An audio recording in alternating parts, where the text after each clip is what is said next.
Hello students of final year girls. आज का topic है प्रारंभिक बाल्यावस्था में शिक्षा के विकास में गांधी जी का क्या योगदान रहा। तो महात्मा गांधी जी के योगदान के बारे में बात करते हैं कि उन्होंने प्रारंभिक बाल्यावस्था शिक्षा के संदर्भ में अपने क्या सुझाव दिए थे।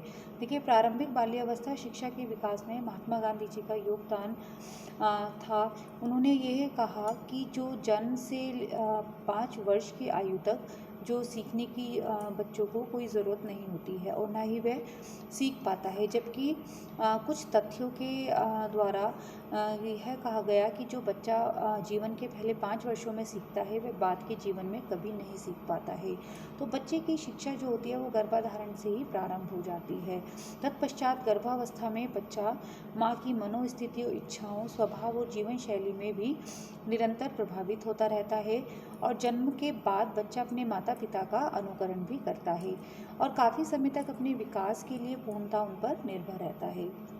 7 वर्ष से कम आयु के बच्चों की शिक्षा को गांधी जी ने पूर्व बुनियादी शिक्षा का नाम दिया, यानी कि एक आधारीय शिक्षा जिसे हम बोलते हैं कि बच्चों के विकास के लिए जो उनके लिए आधार है उनके विकास के लिए तो वो 7 वर्ष से कम आयु होती है।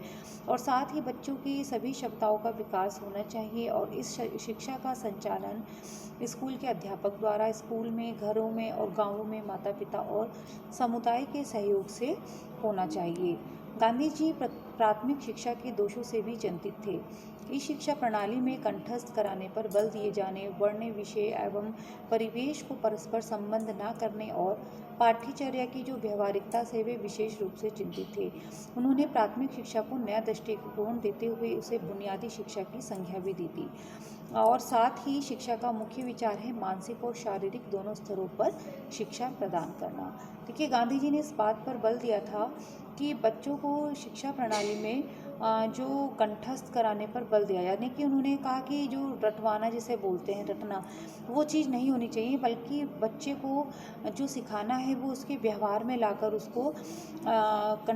उसको व्यवहार में लाकर उसे कंठस्थ कराया जाए एक तरह से, ताकि जो उसकी छाप है, जो वो सीख रहा है, जो वो सीख रहा है वो उसके मानसिक और शारीरिक दोनों स्तरों पर उसको हमेशा के लिए उसके दिमाग पर, मस्तिष्क पटल पर बना रहे।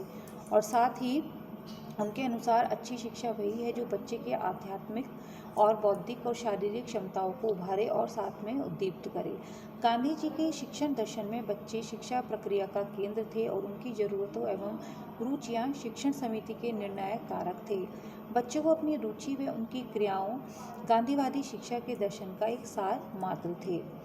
देखो, उन्होंने कहा था कि बच्चे को किताबी ज्ञान के बोझ तले दब जाने की बजाय उसे कुछ स्वयं करके अनुभवों के माध्यम से और उद्देश्यपूर्ण क्रियाओं के माध्यम से सिखाना चाहिए, यानी कि बच्चे को एक व्यवहारिक ज्ञान दिया जाना चाहिए, करके सिखाना, बच्चे खुद कार्य करके सीखें।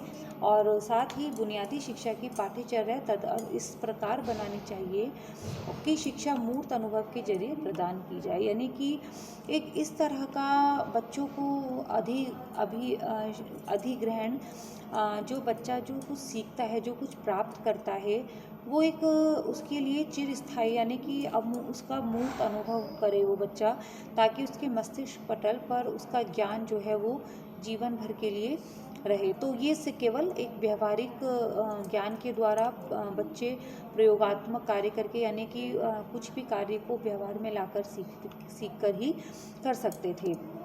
उन्होंने शिल्प पर बहुत बल दिया। शिल्प पर बल न केवल उत्पादन कार्यों के लिए अपितु बच्चे की बौद्धिक क्षमताओं के विकास के लिए भी है। देखिए, शिल्प पर यानी कि बच्चे को बहुत से शिल्प कलाएं कि बच्चा खुद अपने आप करके वो बनाए। इससे क्या होगा कि उत्पादन कार्य पे तो प्रभाव पड़ेगा ही, यानी कि बच्चा जो है वो अपने हाथ से कुछ सामान बनाएगा तो उससे उसका व्यावसायिक रुझान भी होगा। साथ में वो कभी इन फ्यूचर उसे ज़रूरत होती है तो वो अपना व्यवसाय कर सकता है अगर उसे कुछ शिल्प कला का ज्ञान होगा। साथ ही उससे बौद्धिक क्षमता का भी विकास होगा।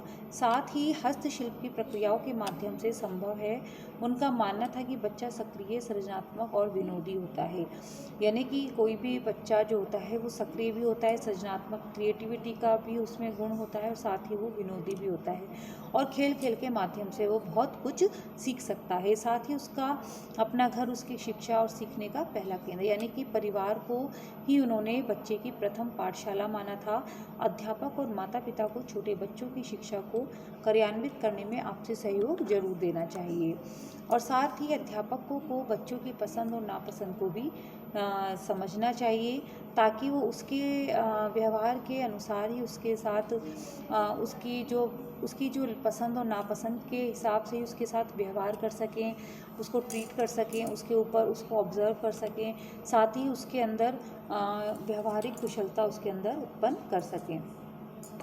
उनके उपयुक्त विचारों के आधार पर जो पूर्व बिंदु बुनियादी शिक्षा में पहला प्रयोग सेवाग्राम महाराष्ट्र में श्रीमती शांता मारुलकर के मार्गदर्शन में 1945 में प्रारंभ किया गया था कि पूर्व बुनियादी स्कूल में निम्नलिखित 4 वर्गों के बच्चों की ज़रूरतों पर बल दिया जाता था। जैसे कि पहली अवस्था कौन सी थी? गर्भधारण से लेकर जन्म तक, यानी कि हमने पहले भी डिस्कस किया था बच्चों कि पूर्व प्राथमिक शिक्षा में को 2 भागों में बांटा गया था। एक तो गर्भधारण से लेकर जन्म तक की, और फिर आगे की जो यानी कि जन्म से लेकर 5 वर्ष तक की अवस्था को माना गया था। तो उन्होंने 4 अवस्थाओं पर वर्गों में इसको पर ज़रूरतों पर बल दिया कि गर्भधारण से लेकर जन्म तक, और दूसरी अवस्था थी जन्म से 2.5 वर्ष की आयु तक, तीसरी अवस्था 2.5 वर्ष से 4 वर्ष की, और फोर्थ स्टेज जो थी 4 वर्ष से 7 वर्ष की आयु तक। तो उन्होंने यही कहा कि इस अवस्थाओं के बालकों पर ध्यान देना अत्यंत आवश्यक है। उन्हें जो है बुनियादी शिक्षा का ज्ञान ज़रूर होना चाहिए, और पहली 2 अवस्थाओं में माँ और बच्चा दोनों साथ हैं। माताओं के स्वास्थ्य, स्वच्छता और बच्चे पालन की नई और वैज्ञानिक पद्धति के सीखने की, और साथ ही इस अवधि के दौरान बच्चों की शारीरिक और स्वास्थ्य संबंधी ज़रूरतों की भी देखभाल की जाती है। 2.5 से 4 वर्ष की आयु के बच्चों को ऐसा खेल क्रियाओं में भाग लेने का अवसर प्रदान किए जाएं कि जिससे उन्हें प्रेरणा मिल सके, उनको उद्दीपन प्राप्त हो सकें, यानी कि उनको अलग अलग सीखने के जो क्रियाएं हैं, जो सीखने के कौशल हैं, उद्दीपन है, वो प्राप्त हो सकें। साथ ही अध्यापिका कार्य यह देखना है कि बच्चे जो हैं वो खेल सामग्रियों का प्रयोग प्रभावी व उचित ढंग से करें। 4 वर्ष की आयु के बाद बच्चा कक्षा की सफाई करने, छोटे छोटे बर्तनों को धोने, पौधों को पानी देने, चीज़ों को माप तोल करने, ऐसी क्रियाओं में भाग लेता है।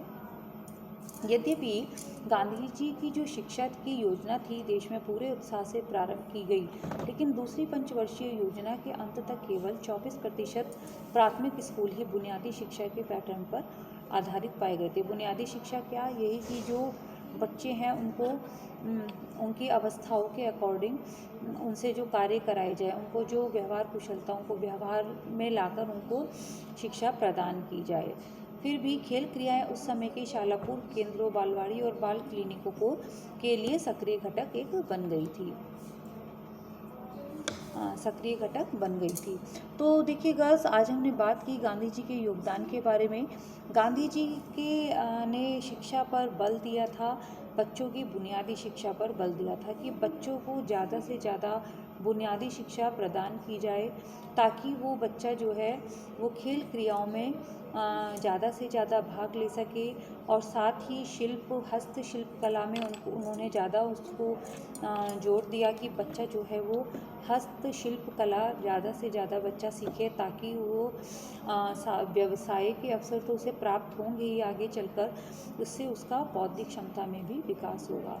क्योंकि अलग अलग तरह के हस्तशिल्प कला के कौशल सीखकर बच्चा अपने लिए आगे एक सफलता के मार्ग भी खोल सकता है।